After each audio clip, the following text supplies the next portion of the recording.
Hey tubers, welcome back for another adventure. Today we're going to be working on this 1982 Honda ATC185S. It's got one huge problem to start with. It does not roll because the rear end is locked. And quite honestly, it is hot out here. And it's too heavy to carry, so that's the first thing we need to fix. If I'm lucky, it's a matter of something wrong with the brakes. If I'm unlucky, it means that I got to get all that 30-year-old hardware loose, 40-year-old hardware loose, and do something with the rear end, which is going to be painful. So once again, I don't know if it's locked because of the brakes or if the chain's rusty. I have no clue with this rig. So you're looking at the brake actuation lever, and it looks like there's space for it to move back.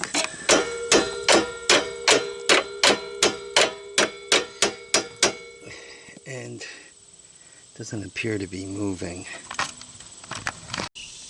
The rear appears to be seized. That brake lever is stone hard seized.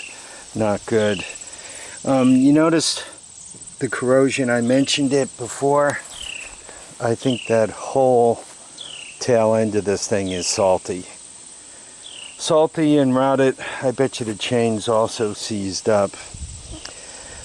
We're drifting toward parts, folks. What I want to do next, I do want to figure out what's going on with the motor. If we could at least get the motor running, my $300 is secure. If I can't get the motor running, I really did just get parts. I didn't do bad. You guys know what the recoil starters cost, and the tires and the headlight and the front fender and all the rest of that trivia.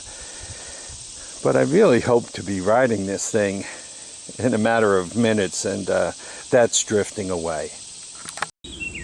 Well, here she is, by the way, to move it. Dolly under the trailer hitch, and you drag it along. There is one thing I want to check, because, good. It does appear to be shifting. Some of these older motors were known for getting locked. Anyway, let's pull off the gas tank and see what we could do with this motor.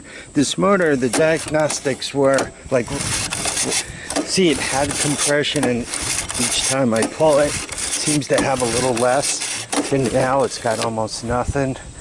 Then if you let it sit, the compression comes back.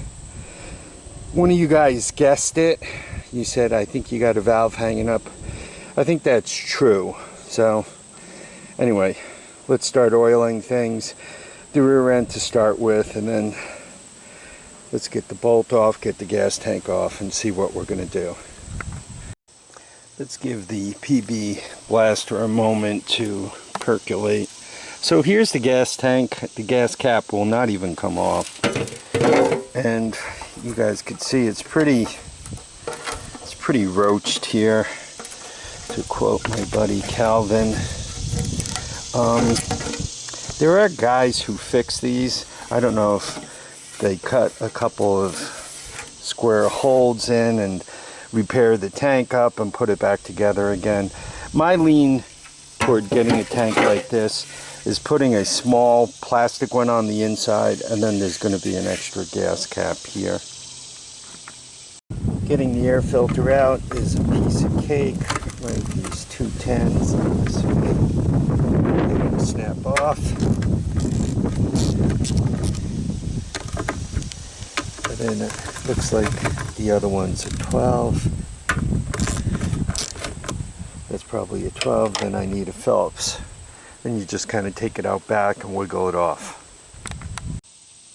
It is hot out here, and quite honestly, I'm looking for a reason to go inside where the air conditioning is. So I'm looking for a reason to stop me from working on this engine.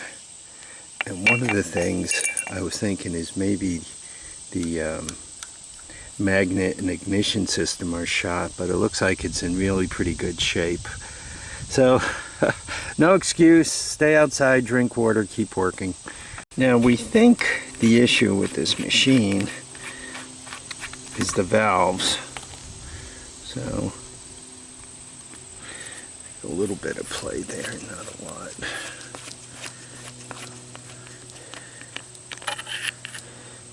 I normally turn these over such that when the intake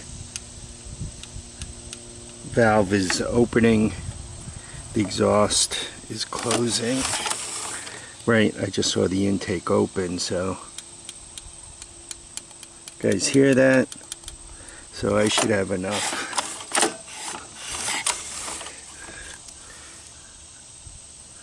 Boy, that valve's tight.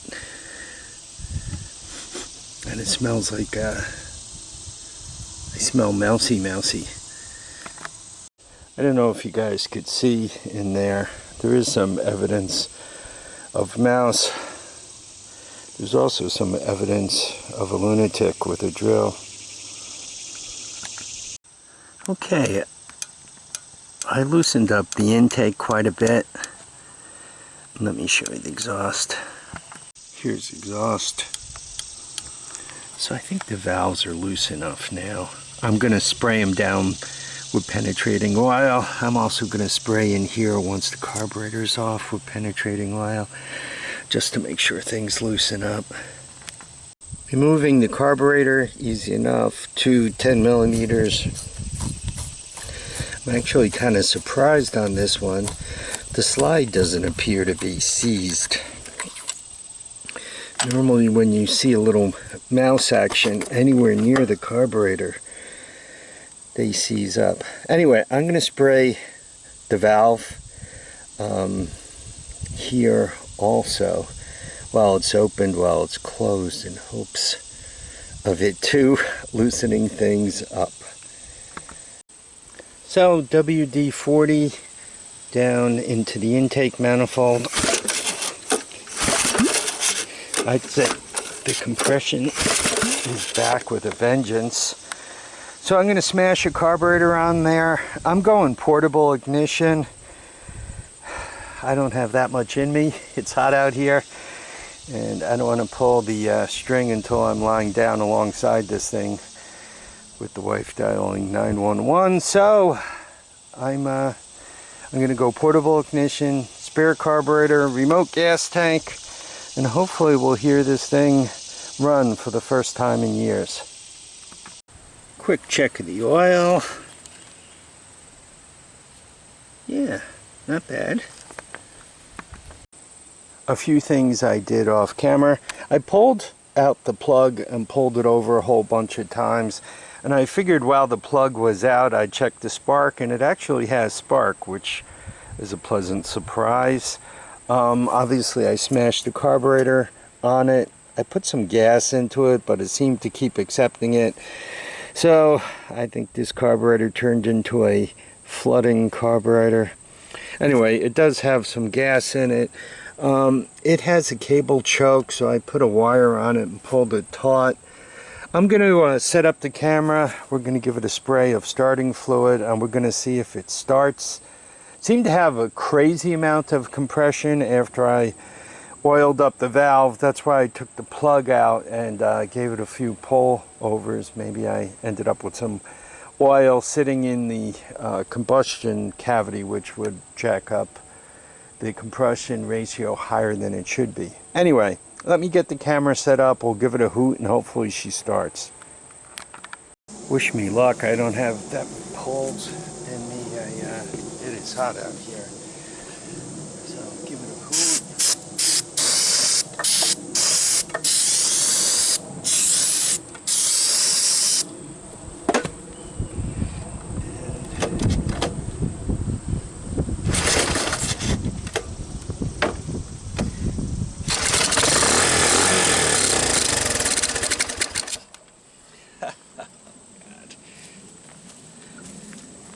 Check it out. You gotta love them when they come back to life.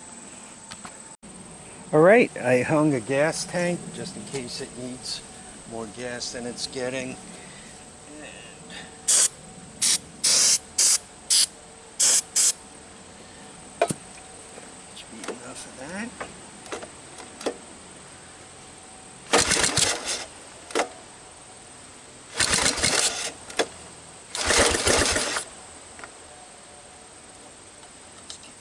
choke.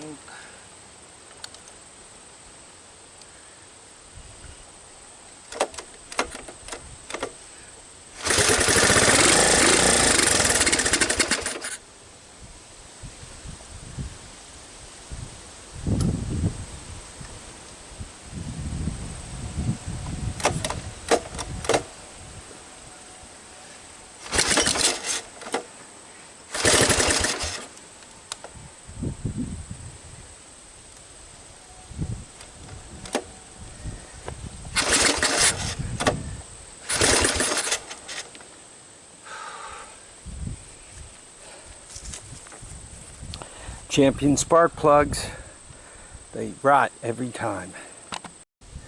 Champion, the spark plug of people who like to walk home. Alright, I changed out the plug. Got the choke on, just for good measure.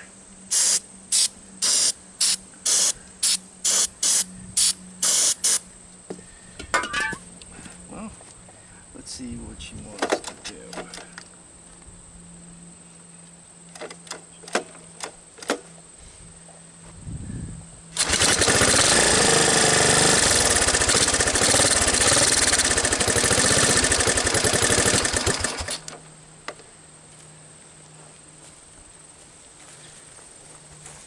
So it's better. Okay, here's what I think is wrong with it. I think that intake valve is still hanging up. It's loosened up enough where it'll fire. And like if I went to start it, it would fire again, but a few less times. And then if I went to start it again, it would fire again, but maybe once or twice, and then it won't fire anymore. So I have the feeling, once again, I got an intake valve hanging up. It's better to the point where it has compression and so forth, but not to the point where it's holding compression, so to speak. It's, you know, belching out the carburetor. You noticed also when it kind of idled down, it ran, and then it kind of stumbled itself out, because I think the valve had a little more time to close. Anyway, there's a few different things we could do here, but I think I'm going to end this video here. Probably off camera. What I'm going to do is pull the recoil starter, pull the spark plug, oil the heck out of the valve up on top as well as down below, and turn it over by drill. Just keep turning it over and turning it over, stopping, then doing it again, stopping and doing it again. And hopefully that'll loosen things up, right? Save me tearing apart the engine. When it does run, it sounds great. Actually, it sounds really nice. Sounds low mileage. It's got a nice, no bad sounds, right? No clicking, tapping, scraping, none of that horrible stuff. So I think it's a mighty fine motor. It's just a matter of bringing it back into service. Where am I with this? Obviously, I have mostly a running motor, front forks, front fender, headlight, controls, 3 tires that hold there, and a completely seized rear. I got to take a look around the hoard to see if I can find another rear for this thing. Most of the time when I swap them out, it's hard to find a good one. It's pretty easy to find them seized. So we'll see what we have to do with that. Anyway, that'll be another video in the future. I hope you guys enjoyed this. Stay cool, stay hydrated, stay out of the sun. I want to thank you all for dropping by to watch and comment and subscribe. Please remember, feet down, heads up, and get out and enjoy each and every day. Bye now.